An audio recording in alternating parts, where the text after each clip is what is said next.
Sa pangalan ng nakilang Panginoong sa Kristo, sa magandang gabi sa bawat isa, magandang araw naman sa mga kapatid natin ng Espiritu, na dirito, ikinig at nais din makibahagi sa pamamagitan ng salita ng Diyos.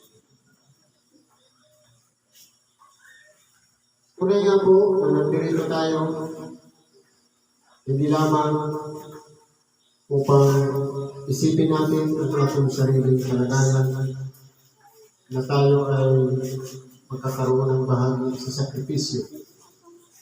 Kundi unang-una, malaman muna natin ano po ba talaga ang sakripisyo na dapat natin ganasin.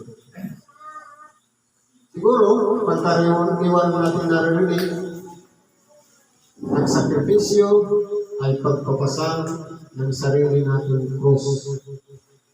Walang iba ang mga kabigatan ng ating buhay, pang-araw-araw, mga problema, mga karamdaman, at anumang mga bahagi na may kaugnayan sa ating mga sarili. Araw-araw po natin yung pasang. Subalit, pag sinabing sakripisyo, pagdating sa paglilingkod, lalong-lalong na sa pagtupad natin sa kalooban ng Diyos, walang iba po. Ang sakripisyo nito, ang mga pagsubok na dumarating sa ating mga buhay, na pagkaminsan hindi natin napipigilan ang ating mga sarili, nadadala tayo ng tinatawag natin sariling damdamin o emosyon, na doon po ang bawat isa sa atin ay mayroong kahinaan. Pagkaminsan natatalo, nadadaig ang ating kalooban sa pamamagitan ng alitig-tigil ng laman. Siguro po, ang bawat isa sa atin,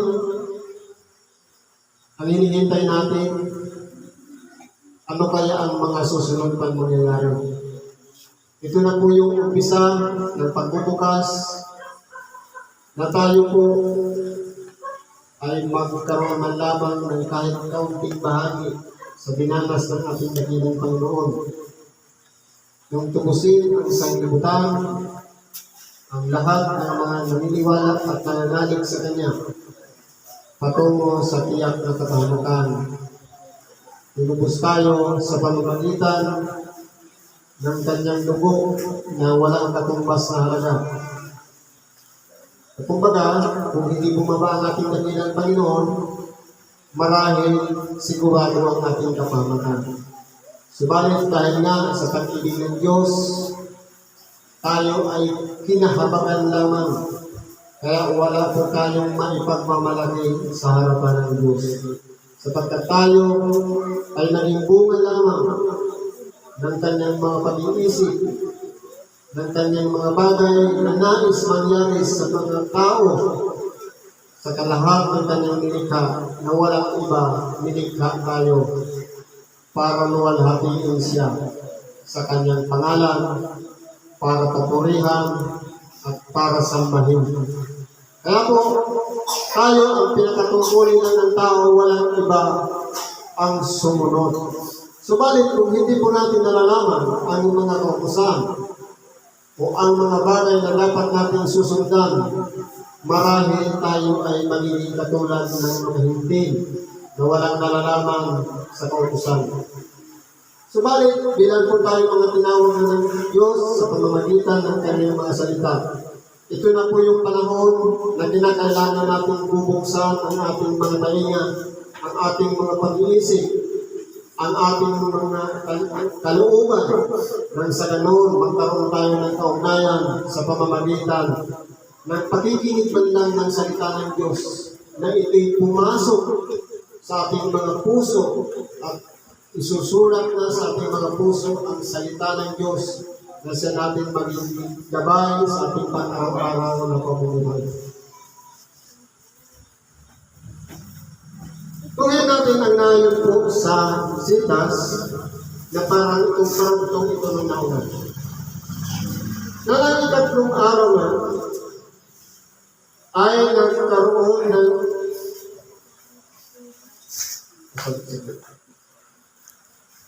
sa Ebanghelyo ni San Juan, Kapitulo 2, versikulo 13 hanggang 25. At malapit ang Pasko ng mga Hudyo, at umahon si Jesus sa Jerusalem. At nasumpungan niya sa templo yaong na nagbibili ng mga baka, at mga tupa, at mga kalapati, at ang mga mamapalit ng salapi na nangakaupo. At ginawa niya isang panghampas ang mga lubid, itinaboy niya lahat sa templo, ang mga tupa at hindi ng mga baka, at ibinubo niya ang salapi ng mga mamapalit, at ginulo ang kanilang mga lulang. Sinabi nga kanina na ang ating dakilang Panginoon ay nakaupo sa isang anak ng babaeng asno. Sa makatuwid, ang ating dakilang Panginoon, ang nais niya sa bawat isa man sa atin na dapat maging katulad tayo ng isang batang asno, anak ng babaeng asno.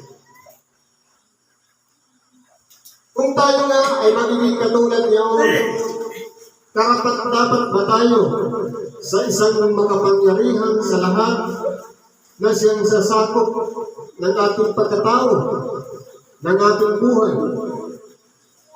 Kaya ang ating dakilang Panginoon, kung hindi po karapat-dapat na sumakay ang ating dakilang Panginoon sa ating pagkatao, na hindi makita sa ating buhay ang ating dakilang Panginoon, at maragnan sa ating mga kalooban ang mga bagay na hindi nakalulugod sa Panginoon, katulad yan ng pagpasok ng dakilang Panginoon sa templo, gumawa siya ng panghampas na lubid at hinahampas yaong mga mamamalit ng salapi. Bilang tayo nabubuhay na tagasunod ng ating dakilang Panginoon, unang-una makilala muna natin sa ating mga sarili. Tayo ba ay katulad ng isang templo? Sapagkat sinasabi sa banal na kasulatan, kayo ang templo ng Diyos na buhay. Tayo ang tahanan ng Espiritu Santo. Bago papasok sa ating kalooban ang tinatawag na Panginoon o sa makatuwid ang salita ng Diyos, sapagkat sinasabi ng pasimula ay may salita at ang salita ay sumasa Diyos at ang salita ng Diyos sa makatuwid. Ang ating dakilang Panginoon ay siyang tumatayo ng birang salita, sapagkat ang lahat ng bagay ay hindi nagkaroon ng pangyayari kung hindi sa pamamagitan niya. Nabilang po tayo mga tao na kinakailangan bilang isang tagapakinig lamang. Unang-una makita sa ating sarili kung masumpungan natin ang ating dakilang Panginoon at pumasok sa ating mga tainga ang kanyang mga salita. Ano kaya ang naroon sa templo na yan? Yan ba ay punong-puno ng kasamaan? Yan ba ay punong-puno ng mga bagay na walang kaugnayan sa gagawin nating misyon? Kaya kailangan po, tingnan muna natin ang ating mga sarili kung tayo ba ay karapat-dapat, kung tayo ba ay angkop sa gagawin natin ngayong mahal na araw, kung tayo ba ay walang makikita dyan upang hampasin tayo. Nang sa ganon, tayo ay maging malinis sa kinakailangan. Unang-una, makilala muna natin ang ating sarili. Humingi tayo ng kapatawaran sa ating mga pagkakasala. Nang sa ganon, pagdating ng salita sa ating mga tainga, pumasok sa ating puso, ay mga sumpungan tayong malinis at walang makikitang ugali ng isang tulisan. Bakit po hindi ang sa isang tulisan? Sapagkat kung mapapansin mo dito sa sitas, naraktan ng Panginoon yung templo na nasa kalagayan ng punong-puno ng mga bagay na sa halip na ang bahay ng dakilang Panginoon, ang bahay na inilagay o tinatawag na templo, dapat maging bahay panalaginan, ginawang yungin ng mga tulisan.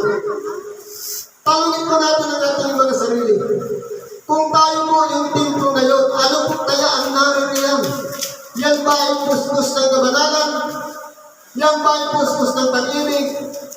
O yan ba ay pustos ng mga bagay na makasanglibutan na walang iba ang inggit, puot, takot? Lahat ng mga bagay na ginagawa natin bilang mga nasa laman. Kaya po, sa pagpasok ng salita ng Diyos sa ating tainga, sa ating puso, kinakailangan kilalanin muna natin kung tayo ay karapat-dapat na maging katulad tayo ng isang templo na malinis na karapat-dapat tumanggap sa dakilang Panginoon, sapagkat kung hindi po ganun at masumpungan tayo na punong-puno ng katampalasanan, gawain ng isang tulisan na walang iba gumagawa ng patalikod, hindi po natin maitatanggi may panghampas ang ating dakilang Panginoon na kinakailangan ang bawat isa sa atin ituwid ang ating mga sarili, sapagkat tayo ay tinatawag na templo ng Diyos. Kinakailangan manahan sa ating buhay, walang iba, nabubuhay tayo sa pamamagitan din ng salita ng Diyos. Kaya po tayo nagsisimba, kaya po tayo nakikinig ng salita ng Diyos. Wala na pong maidadahilan ng tao, sapagkat hindi na po maaaring itanggi na hindi ko narinig ang salita ng Diyos, sapagkat napakaraming pamamaraan na kinakailangan marinig natin ang salita ng Diyos. Hindi man tayo lumabas ng tahanan, meron ng telebisyon, nandiyan ang pagsamba. Hindi man tayo lumabas ng tahanan, meron ng internet, mapapanood natin at mapapakinggan, at meron pang tinatawag na radyo, na kumbaga naka-live ang mga pagsamba. Subalit kung hindi talaga tayo karapat-dapat at hindi natin tinatanggap kahit magpihit man lamang ng radyo o magbukas ng telebisyon o maghanap sa internet, hindi talaga tayo makakarating sa isang bagay na dapat mabuhay tayo. Walang iba ang maging malinis ang templong ito, sapagkat kung ayaw natin, yan po ay sinadya na natin. Kaya hindi na po natin pwedeng sasabihin na hindi ko alam, na hindi ko narinig, sapagkat hindi na maidadahilan ng tao na hindi makarating ang salita ng Diyos. Napakaraming pamamaraan ang ginawa ng Diyos. Sinasabi nga sa bahagi ng banal na kasulatan, sa mga huling araw, ang karunungan ng mga tao ay lalago dahil nga sa paglago ng karunungan. Naimbento ang internet, naimbento ang telebisyon, naimbento ang mga gadget. Hindi na tayo makakadahilan na hindi natin marinig ang tinatawag na salita ng Diyos. Kaya sana kung masumpungan tayo ng tinatawag na salita ng Diyos na walang iba ang ating dakilang Panginoon, makita sa ating mga puso na ang nananahan dyan ay pag-ibig, sapagkat kung tayo nga ay hindi sumusunod sa tinatawag na salita ng Diyos, tayo ay nagiging katulad ng templo na nadagda ng ating dakilang Panginoon na naging isang yungib ng mga tulisan. Kaya ano po ang gagawin ng dakilang Panginoon? Kumuha siya ng lumit, ipinaghahampas niya at ipinagtataob niya yung mga lamisa, yung namamalit ng salapi, sapagkat hindi karapat-dapat na ang templong yan. Dapat sana'y manahan ang Espiritu Santo, subalit punong-puno ng kasalanan. Kaya po, kailangan sasatin natin ang ating mga sarili. Ito na po ang umpisa ng tinatawag na mahal na araw ng ating pagsasakripisyo. Kaya natin isakripisyo ang mga luho ng ating buhay. Kaya natin isakripisyo bilang isang tao na huwag muna nating alalahanin ang ating mga naiwan sa tahanan. Sapagkat tayo pong mga tao tunay na nahihikayat dito sa sanglibutan ito. Subalit, dahil sa kalooban ng Diyos, tayo nandito. Sa ayaw man natin sa hindi, dahil tinawag tayo, kinuha tayo sa iba't ibang puok at nakarating tayo dito sa lugar na ito para makinig ng salita ng Diyos, sapagkat tayo minamahal niya at pinagkalooban niya na tawagin tayo bilang Dati, hindi pa natin nalalaman ang salita ng Diyos, naging katulad tayo ng mga hintil. Subalit, nang marinig natin ang kanyang mga salita, hindi tayo pinilit, subalit tayo kalooban po ng Diyos, kaya tayo nandito sa lugar na ito.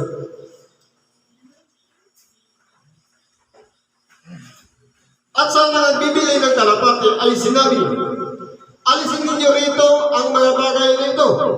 Huwag ninyong gawin ang bahay ng aking ama na bahay kalakal. Kaya po, kung ito, inaari natin sa ating sarili, na itong sarili nating katawan, ang magiging bahay ng Diyos o bahay ng ating dakilang Panginoon, dapat isang tabi natin yung pangangalakal. Isang tabi natin yung mga bagay na walang kaugnayan sa paglilingkod. Sapagkat kung naririyan sa ating mga puso, may kaagaw ang Diyos, nagiging katulad tayo ng isang mga ngalunya na salip na pagtuunan natin ang pagsunod sa dakilang Panginoon, katulad ng isang lalaki na meron siyang pananagutan sa kanyang asawang babae, subalit dahil nagkaroon ng kahati o nagkaroon ng ibang bahagi sa iba, nagiging katulad tayo ng mga ngalunya, na ibig sabihin, sa halip na ang Diyos ang manahan sa ating buhay, ang ating dakilang Panginoon at ang kanyang kapangyarihan ng Espiritu Santo, subalit ang nakikita ang mga kalayawan na nagiging kaagaw. Pagkaminsan, hindi pa tayo makarating ng simbahan dahil sa mga bagay na yan. Kaya po, sa bagay na ito, tinuturuan tayo nang sa ganon, makilala natin sa ating mga buhay, ano ba ang dapat natin gawin? Unang-una, tayo mga tao nasa kahinaan. Hindi po maaari maging kadahilanan na sasabihin natin sapagkat ako'y tao lamang, sapagkat tayo po ang magpapasya. Tayo po, sa pamamagitan ng paghuhubog ng ating mga pag-iisip, binubuksan po yan at tayo po ang magpapasya ng mga bagay na dapat natin gawin. Subalit kung nakalatag na lahat ang gawain ng mabuti at masama, at hindi natin ginagawa, sinasabi nga sa ibang bahagi ng banal na kasulatan, sa nagkakaalam nga ng paggawa ng mabuti at ito'y hindi ginagawa, ito'y kasalanan sa kanya. Kaya sa pamamagitan po ng aral, uutos na isinulat ng ating dakilang Panginoon sa ating mga puso at hindi natin ginagawa, nagkakasala na tayo sa ating sarili. Kaya po, huwag po natin gagayain ng ating sarili. Kung ano yung napakinggan natin, gawin natin. Sa pamamagitan ng pagsunod natin kung ano ang naroon yan na nagpapaalaala sa atin. Pansinin natin, meron tayong tinatawag na budhi o tinatawag na konsensya. Yan po, nananahan din ang Espiritu ng Diyos na nagpapaalaala kung tayo'y nagkakamali, kung tayo'y nalilihis ng landas, kung tayo ay naliligaw na. Yan ang nagpapaalaala na kinakailangan pala natin bumalik na muli sa dating daan na inihanda na ng Diyos, ang matuwid na daan, ang makitid na daan na dapat lakaran ng tao. Subalit sinasabi sa lumang tipan, naroon na ang daan, subalit sila'y nagsiliko. Dahil sa kanilang mga kalagayan na naging katulad sila ng mga aso. Walang iba ang mga likong pastor na nanguna na sa halip sundan ang daan na inilatag ng ating dakilang Panginoon. Sila yung mga nagsiliko at gumawa ng sarili nilang mga daan na sa halip na sundan ang aral ng ating dakilang Panginoon, nagkaroon sila ng sarili nilang aral na hindi na umaayon sa kalooban ng Diyos. Kaya ano po nangyayari? Marami po ang nangaligaw. Kagaya ng sinasabi sa banal na kasulatan, kapag bulag ang umagay sa bulag, kapwa sila mahuhulog sa hukay. Kaya po, bilang tayo'y sumusunod, kinakailangan natin siya sa atin kung yung naghihikayat sa atin o yung umaagay sa atin, kilalanin muna natin kung siya ba'y bulag. Sapagkat kung ginagawa niya ang mga bagay na hindi naman niya sinasabi, nagiging sinungaling sa kanyang sarili at nagiging bulag, sapagkat sa halip na ituro kung ano ang tama, kung ano ang nakasulat sa banal na kasulatan, gumagawa ng sariling pagpapasya, gumagawa ng sariling utos na ipinapapasan sa mga tao. na kahit kailan hindi man lamang galawin ang kanyang daliri, nagiging katulad na ng tinatawag na parisiyo. Naging katulad na ng mga matatanda sa bayan na sa halip na ituro, makita muna sa sariling ginagawa ng nagtuturo bago ituro ng sa ganon. Hindi lamang makahikayat sa pamamagitan ng pakikinig, kundi ang nagpapahayag din naman magiging katulad ng isang ilaw na mayroong ilawan o nagliliwanag, nagniningning, nakikita sa pamamagitan ng mga gawa. Kaya po tayong mga tao, tinuturuan, naging halimbawa na po ang ating dakilang Panginoon. Sa kabila ng napakaraming tumuliksa sa Kanya, napakaraming nagmaliit sa Kanya, na sinasabi wala siyang pinag-aralan. Subalit, hindi po tumitingin ang ating dakilang Panginoon sa karunungan ng tao. Bagkus pinili pa na niya yung mga taong walang nalalaman.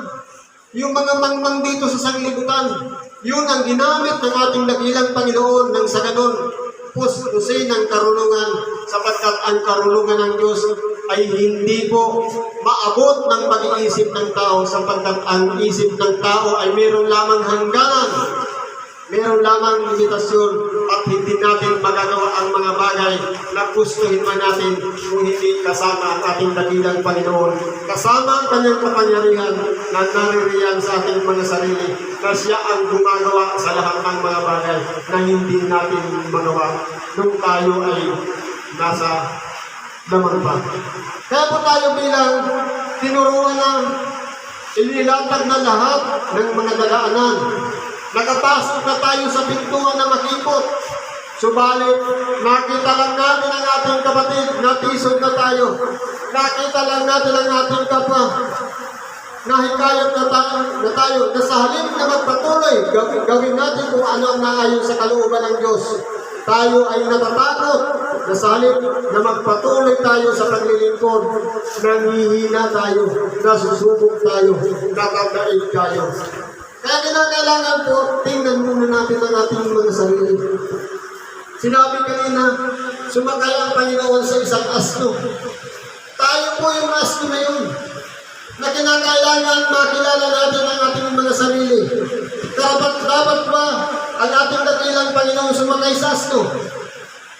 Kapag hindi nakita sa Santong Templo ang kalinisan, katulad din ang sinabi kanina, hindi dapat na sumakay ang ating dakilang Panginoon sa asno, sapagkat kung tayo nasumpungan sa atin ang mga bagay na hindi karapat-dapat ng katulad ng pinili ng ating dakilang Panginoon, anak ng babaeng asno. Bakit? Inihayag niya yung anak, sapagkat ang anak katulad din ng bata, walang uwang sa sanlibutan. Tayong mga matatanda, tayong mga nasa gulang na hinahanulan natin ang bata. Pagka minsan, pag nagsimba maingay, subalit sinasabi ng ating dakilang Panginoon, sa mga ganyan nagahari ang Diyos.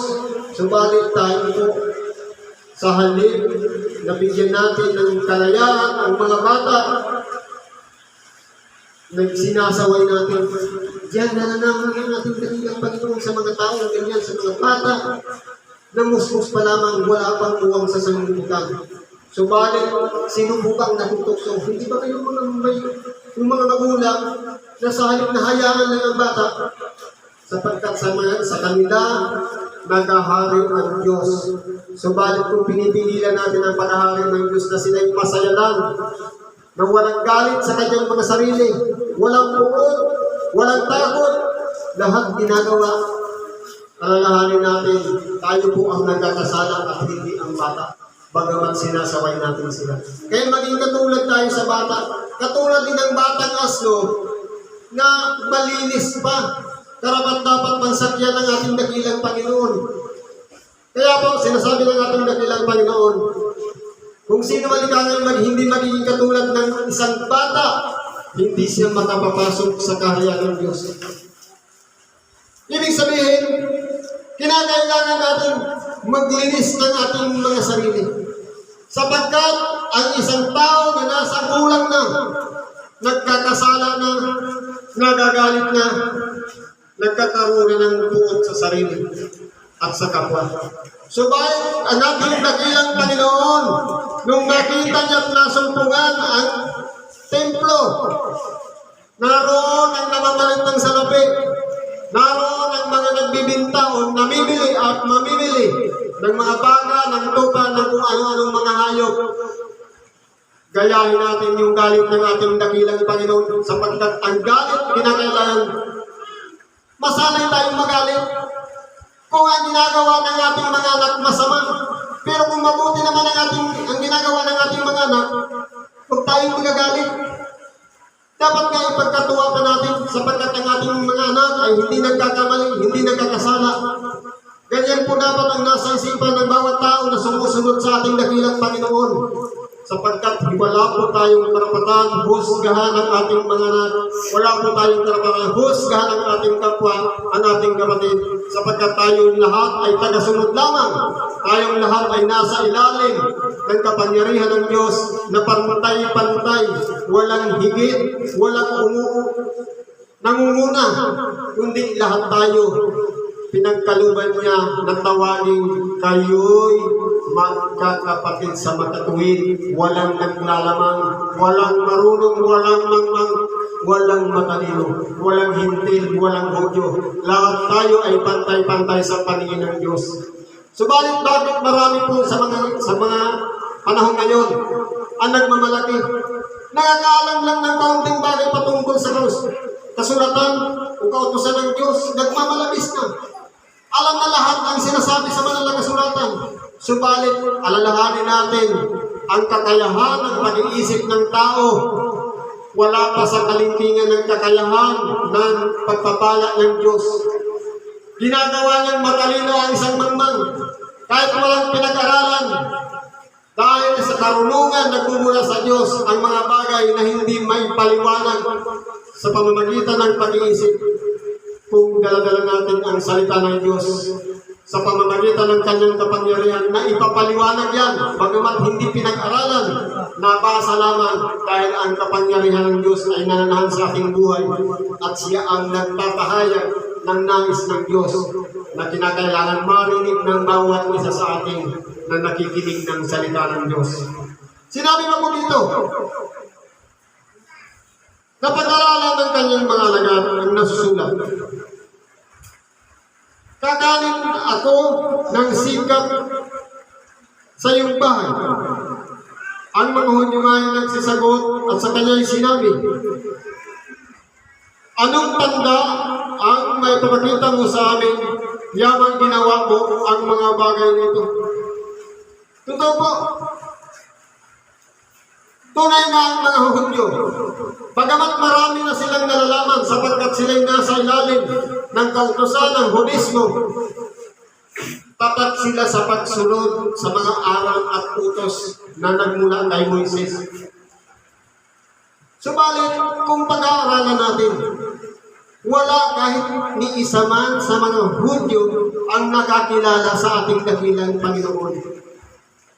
Kundi iyaon lamang mga tao na kanyang pinili mula sa mababang kalagayan ang kanyang mga alagad. Walang kaalaman, walang tinapos, walang talento, kundi ang gawain lamang nila manghuli o mamalakaya ng isda. Wala nang ibang ginagawa. Mag-ayos ng lambat, maghagis, pag nakahuli masaya na. Yan ang mga pinili ng ating dakilang Panginoon. Yung mga tao na mababa ang kalagayan. Yung mga tao na karapat-dapat tumanggap ng aral ng ating dakilang Panginoon. Sapagkat ang isang tao na marami ng nalalaman, marami ng karunungan, at nagmamalaki na sa kanyang sarili, ay katulad ng isang lalagyan na punong-puno ng tubig, na wala nang mailalagay kahit salinan mo yan, aapaw at aapaw na. Subalit kung tayo po ay maglilinis ng ating mga sarili, tanggalin natin yung lamang tubig at ipasok na muli yung bagong tubig, walang iba ang salita ng Diyos.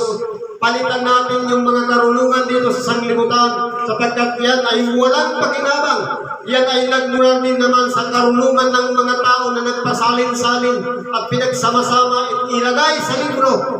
Yun naman ang ating binabasa, yun naman ang ating ipinapahayag, yun naman ang ating ibinabagay. Lahat ng yan ay walang kabuluhan. Ang pinakamay kabuluhan, walang iba. Ang salita ng Diyos ang dapat pumasok sa lalagyan na yan, na dapat may pamuhay natin nang sa ganun tayong mga tao, bagaman tayo nasa kahinaan, mababa ang kalagayan, subalit dahil sa kapangyarihan ng Diyos, may mga bagay na hindi maabot ng ating pag-iisip. Kung nangyarihan ang ating dakilang Panginoon, nakita sa atin ang pagiging isang malinis na templo, ang pagiging isang asno na karapat-dapat sakyan ng ating dakilang Panginoon, magagawa natin ang mga bagay na hindi man lang pumasok sa ating mga pag-iisip. Kaya po tayong mga tao, huwag po natin titingnan ang ating kahinaan. Kagaya ng mga dumarating yung mga pagkakataon, tinatawag tayo dito sa harapan. Sasabihin natin, hindi natin nalalaman. Subalit, pagkatapos na magatayo tayo dito sa harapan, bakit tayo nagsasalita na hindi tayo nag-aral? Bakit tayo nakikibahagi ng salita ng Diyos na hindi man lamang tayo nagbasa? Sapagkat sinasabi sa banal na kasulatan, kapag nariyan na ikanga, hindi na ikaw ang magsasalita ng iyong sarili, kundi ang Espiritu Santo ang magtuturo ng inyong sasabihin. Kaya po sa mga tao na nagkakaranas, sa mga kapatid natin, na nagpapahayag, nakikibahagi ng salita ng Diyos, sinasabi sa sulat ni San Pablo sa mga taga-Roma, 1:16, sapagkat hindi ko ikinahihiya ang salita ng Diyos sapagkat siyang karunungan ng Diyos. Kaya po tayo, kinakailangan manindigan tayo kapag dala-dala natin ang salita ng Diyos. Pagamat hindi natin binuksan ang banal na kasulatan, naaalala natin yung napakinggan natin, nakita natin yung ating kapatid nasa kadiliman, papunta na sa kapahamakan. Kapag pinayuhan natin na huwag ituloy ang bagay na hindi dapat niyang gawin, ginagamit na natin ang salita ng Diyos na at pumasok sa ating mga tainga na nandidiyan sa ating mga puso. Bagamat hindi tayo tagapagpahayag ng salita ng Diyos, dahil sa magandang payo, nagbago yung pag-iisip na sa halip na magpatiwakal, nagbabago natin ang pag-iisip na sa halip na hangganan ang buhay, sa halip na matisod, umatukso, umapahamak, napabago natin sa makatuwid. Ang salita ng Diyos ay naririyan sa ating mga puso. Hindi lang natin ginagamit ng tama sapagkat wala tayong lakas ng loob. Subalit kung tayo po nakasakay dyan ng ating dakilang Panginoon at nakita na sumpungan ang kalinisan ng ating kalooban, walang imposible sa mga bagay na hindi natin magagawa. Subalit sa Diyos ang lahat ay posible. Tayo lamang po ang nag-iisip na imposible na hindi natin magagawa. Subalit pagdating sa kalooban ng Diyos, ang lahat ng bagay ay may pangyayari.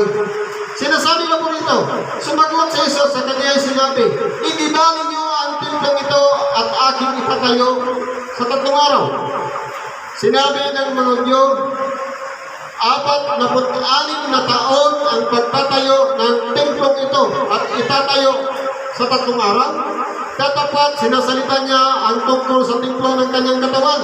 Nang magbago na maguli siya sa mga patay, ay naalaala ng kanyang mga alagad na singlit. Sinalita niya ito at nagsasampalataya sila sa kasulatan at sa salitang sinabi ni Jesus. Kaya kung titingnan mo, nakapaligid sa ating dakilang Panginoon ng kanyang mga alagad, pati ang mga Hudyo na mga panatiko na sumusunod sa lahat ng kautusan ni Moises. Subalit, hindi nila nauunawaan ang sinabi ng ating dakilang Panginoon.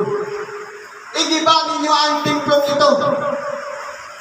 Hindi niya sinabing, igiba ninyo ang templong yan. Kundi ito, walang iba ang kanyang katawan.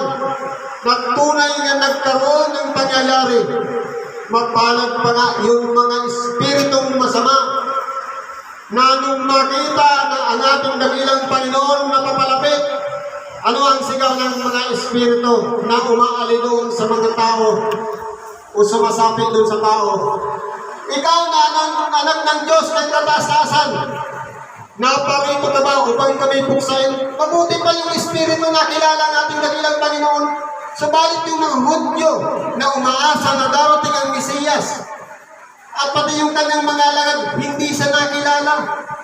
Ano ba ang nangyari? Dahil sa mga pag-iisip na yan, marami po ang nagnanais ng ating dakilang Panginoon patayin, ng ating dakilang Panginoon pahirapan.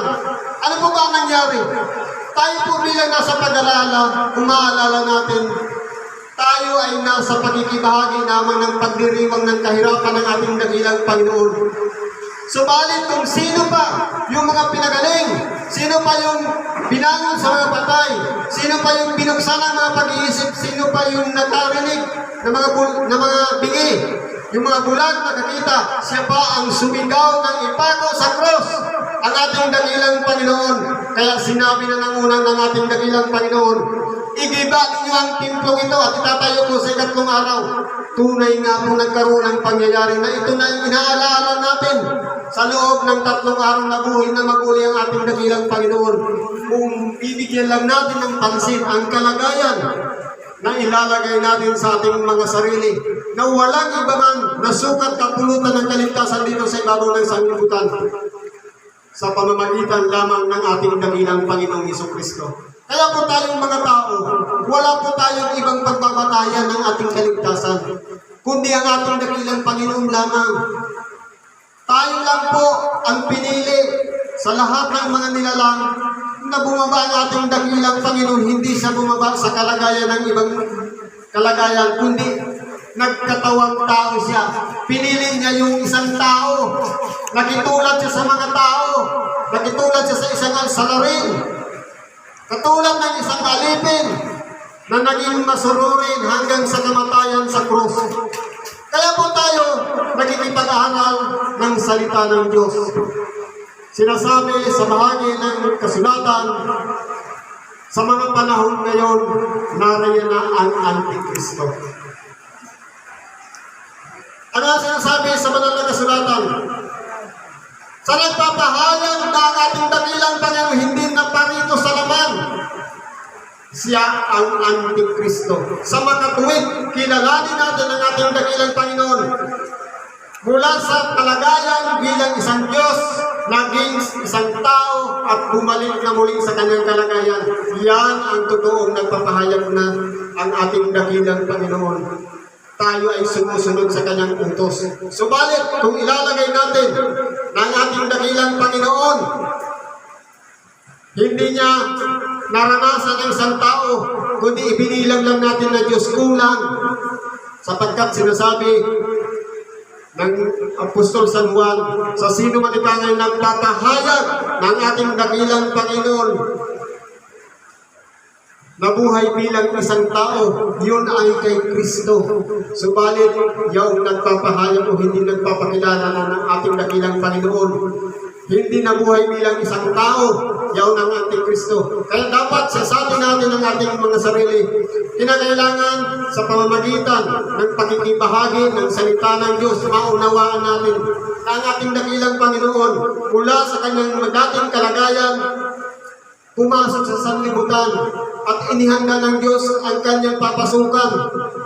Doon siya maninirahan sa katawan na ipinanganak ni Maria, nalalang ng Espiritu Santo, na walang iba naman ang nangangalaga si Jose mula sa lahi ni Adan. 4 na ulit ng tigla-14 na salit-saling sa lahi mula noon kay Adan hanggang kay Jose. Lahat ng yan ay iningatan ng Diyos sapagkat siya lamang ang mangangalaga doon sa bata na ipanganganak na hindi nakilala ng mga Hudyo. Kundi anong ginawa nila? Ipinapato nila sa krus. Kaya sinabi ng ating dakilang Panginoon, igiba ninyo ang timplong ito. Sinabihan niya yung mga Hudyo. Narinig din ng mga alagad, subalit hindi sila naniwala. Pagkatapos na mamatay ang ating dakilang Panginoon at mabuhay na magmuling sa mga matay, sa makatuwid, kumbaga matagal na panahon pa bago nila naunawaan. Isipin natin, ang ating dakilang Panginoon, Nung mamatay sa cross, 3 araw nang mabuhay siya. Ganong pagkatagal na hindi na pag-unawa sapagkat pagpasok pa lang ng ating dakilang Panginoon, marami pa sa ginawa sa Jerusalem. Nangaral pa siya ng Ebanghelyo. Hindi naman siya agad pinako. Kaya hindi pa naunawaan kahit yung kanyang mga alagad. Subalit mapalad tayo, bagamat narinig natin ang salita ng Diyos, tayo ay nangaling. Bagamat hindi natin nakita ang ating dakilang Panginoon, subalit tayo ay sumusunod sa kalooban niya. Ginagawa natin kung ano ang mga bagay na nakasulat sa sanglibutan ng mga kautusan na dapat sundan ng tao. Ano ang sabi dito? Nang siya ay nasa Jerusalem ng Paskwa, sa loob ng panahon ng kapistahan, ay marami ang nagsampalataya sa kanyang pangalan. Pagkakita ng kanyang mga tandang ginawa, datapwat si Jesus sa kanyang sarili ay hindi rin nagtiwala sa kanila, sapagkat nakikilala niya ang lahat ng mga tao. Sapagkat hindi niya kinakailangan na ang sino man ay magpatotoo tungkol sa tao, sapagkat nalalaman nga niya ang isinasaloob ng tao. Totoo po, bagamat hindi pa natin naiisip, hindi pa natin nabibigkas, hindi pa natin nasasabi sa ating kapwa, alam na ng ating dakilang Panginoon ang laman ng ating dibdib, sapagkat sinasabi sa bahagi ng kasulatan, kung anong bukang bibig siyang laman ng dibdib sa pagkatuwid, hindi pa natin binubuka ang bibig na riyan pa lang sa dibdib, alam na ng ating dakilang Panginoon. Marami ang nagbalak sa Kanya, napatayin siya. Marami ang nagsilo sa Kanya. Marami ang nagtukso sa Kanya. Subalit hindi po yung lingid sa ating dakilang Panginoon. Lahat ng yan ay nalalaman niya. Kahit tayo man, bagamat tayo nakaupo lamang dyan sa kinalalagyan natin, nagmumuni-muni, iniisip natin, paano natin gagawin ang pagsunod sa kalooban ng Diyos. Nalalaman na ang ating kalooban sapagkat kinikilala ng ating dakilang Panginoon kung ano ang nasa loob natin. Katulad ng isang templo na dapat alisin muna natin yung mga tulisan na naroon sa ating loob. Nang sa ganun maging karapat-dapat siya. Nang sa ganun tayo ay maging angkop sa gawain ito na tayo magsasakripisyo. Hindi lamang para pahirapan ang ating sarili, para puyatin, para pagurin, para gutomin, kundi ang sakripisyong yan, nakalaan yan, na ginagawa natin, magkaroon man lang tayo kahit kapirasong bahagi doon sa sakripisyo ng ating dakilang Panginoon. Alalahanin natin, di ba sa ating pang-araw-araw na gawain, masugatan lamang tayo ng tangti. Nagre-reklamo na tayo, hanap na agad ng pantapal, hanap na agad ng pampatak, upantali. Subalit kung maalala natin ang ating dakilang Panginoon nung siya'y pinahirapan, hinahampas siya ng panghampas na may parang kawit sa dulo na pagkahin. Hinahampas sa kanyang likod at hinahatag, sumasama ang kanyang laman. Tumutulo ang dugo, tumutulo ang pawis, sumasama doon sa dugo. Mahaplik po yun. Ginagawa nga rin yan ng mga ibang tao, nagpipilitin siya, subalit ng yan ay walang halaga sapagkat bago nila hampasin ang kanilang mga sarili, kinigilitan na muna nila nang sa ganun hindi mamuo ang dugo, kundi umagos. Yan ay pakitang tao lamang na sakripisyo. Ang tunay na sakripisyo, walang iba ang ating mga sarili kung ano ang layaw nitong katawan na ito. Pagtiisan muna natin ang 1 linggo na hindi natin gawin ang lahat ng mga ginagawa natin makasanglibutan. Kung tayo ay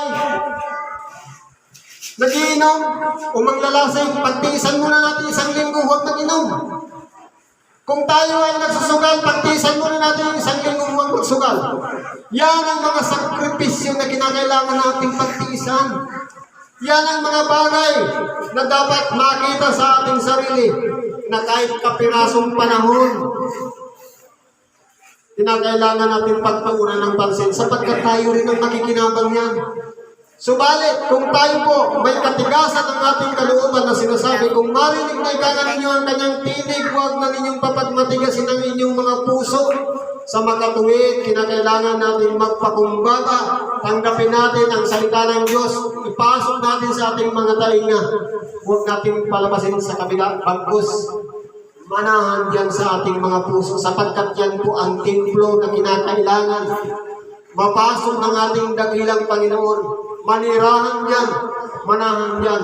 Sapagkat tayong lahat, kahit pa naman tayo ay nagkakasala, subalit dahil sa kalooban ng Diyos, kaya niyang linisin yan, sapagkat meron siyang panhampas.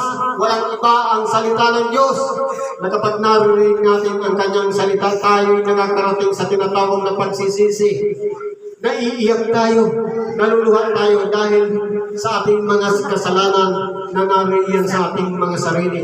Na narinig natin ang salita ng Diyos na sinasabi katulad ng isang tabak na may dalawang talim na pumapasok sa ating mga tainga, sa ating mga puso na madaling kumilala ng mga haka ng puso, sa mga pagitan ng ating mga kasuan, sa pagitan ng mga ating paghihiwalay ng kaluluwa at espiritu at katawan.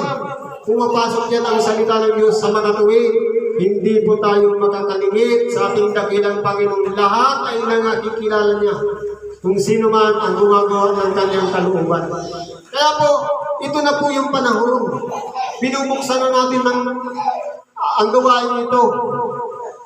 Nang sa ganon, kung sino man sa atin ang meron pang mga agam-agam sa ating buhay, na siyang nakakaharang sa dadanasin nating sakripisyo, alisin po natin yan, sapagkat hindi po yan kailangan. Alisin natin ang pagiging isang tulisan, gawain patalikod. Alisin natin yung mga bagay na nariyan, na kabigatan, kundi unang-una, kilalanin muna natin ang ating dakilang Panginoon. Hindi tayo makakalingit sa Kanya. Lahat ng naririyan sa ating mga puso, na lahat ng naririyan sa ating mga pag-iisip, nalalaman ng Diyos, sapagkat sinasabi sa banal na kasulatan, kahit ang mga buhok natin ay bilang niya lahat. Kaya wala po tayong maitatanggi o maidadahilan sa Diyos. Tayong lahat ay nalalaman niya ang ating iniisip, nababasa niya kung ano ang nasa kalooban natin. Kaya kinakailangan magpakumbaba tayo, maglinis tayo ng ating kalooban, ilagay natin ang ating sarili katulad ng isang templo na malinis. Kinakailangan masumpungan natin ang ating dakilang Panginoon, hindi lamang dumaan sa templo na yan, kundi dapat patirahin natin siya sa ating mga puso. Dapat nakaluklok yan sa ating mga puso. Hindi lamang dumaan, nasasabihin natin, magpapakabuti lang tayo dahil mahal na araw, pagkatapos ng mahal na araw, balik na naman tayo sa dati nating gawain. Kundi kinakailangan ito nang maging susi sa mga panahon na kung paano tinawag tayo ng ating dakilang Panginoon. Magpatuloy na tayo sa ating pang-araw-araw na pamumuhay. Nang sa ganun tayo pong mga tao, dito sa ibabaw ng sanglibutan, masumpungan sa atin ang kabutihan na para tayong inihahanda doon sa buhay na walang hanggan. Doon po tayo natungo. Subalit kung tayo po napipigilan dahil sa pagkakasala na ito, kinakailangan natin, baguhin na natin ang ating mga sarili. Kilalanin natin kung ano pa yung mga bagay na dapat alisin natin dyan. Mga bagay na nakakabigat, nakakasagabal, na magpapatuloy tayo ng paglilingkod sa dakilang Panginoon. Kundi magkaroon tayo ng isang pag-iisip na kinakailangan sumunod tayo sa kalooban ng Diyos, magbasa tayo ng banal na kasulatan, magtanong kung walang nalalaman, magsuri sa lahat ng mga bagay na nangyari sa sanglibutan, sapagkat ang panahon ay malapit na. Kung titingnan natin, marami ng mga nangyayari sa ngayon. Nariyan na ang kung ano-anong mga kahirapan na dumarating sa sanglibutan. Mga paghihirap, mga kaguluhan, mga lindol na kakaiba-iba. May pagkakaiba-iba. Pagka minsan malakas, may kulog na nagsasama pa yung paglabas ng usok o pagbuga ng bulkan. Yan na po, malapit na ang panahon. Sinasabi ng ating dakilang Panginoon, siya'y nasa pintuan na nga. Kaya po, ihanda na natin ang ating mga sarili habang may panahon pa. Magsisi na tayo at magbalik loob sa Diyos. At gawin natin ang kanyang kalooban. Hanapin natin yung daan na kinakailangan nating tahakan, ito na po yun. Walang iba ang ating dakilang Panginoon. Ito na yung daan, ang salita ng Diyos na dapat nating susundan sa ating buhay. Kaya po tayo, wala na tayong masasabi na hindi natin nalalaman sapagkat marami ng mga bagay tayong narinig, napakinggan patungkol sa salita ng Diyos. Kinakailangan po bigyan daan natin yan sa ating mga sarili. Tanggapin natin sa ating mga sarili na maging karapat-dapat tayo sa mga pagpapalang yan sa kalooban ng Diyos. Huwag nang mabuhay tayo nang naayon sa sarili nating kakayanan, sa sarili nating lakas, kundi isagpat natin si Kristo sa ating buhay, ang kanyang mga aral. Makilala natin ang ating dakilang Panginoon at hindi lang yan, pati ang kanyang mga aral. Yan lang po ang mga bahagi ko sa gabing ito. At sa bawat isa sa atin, ito na po yung umpisa. Kinakailangan natin hanapin sa ating buhay si Kristo nakapasok na ba dyan sa templo. Ang paghampas na yan, walang iba, pagsisihan natin ang ating mga pagkakasala. Nang sa ganoon tayo ay may karapat-dapat na huwag lang dumaan ang Panginoon, kundi manahan sa buhay natin sa ating pang-araw-araw na pamumuhay. Biyayang pagpapala, sumagana sa bawat isa at magandang gabi sa inyo lahat.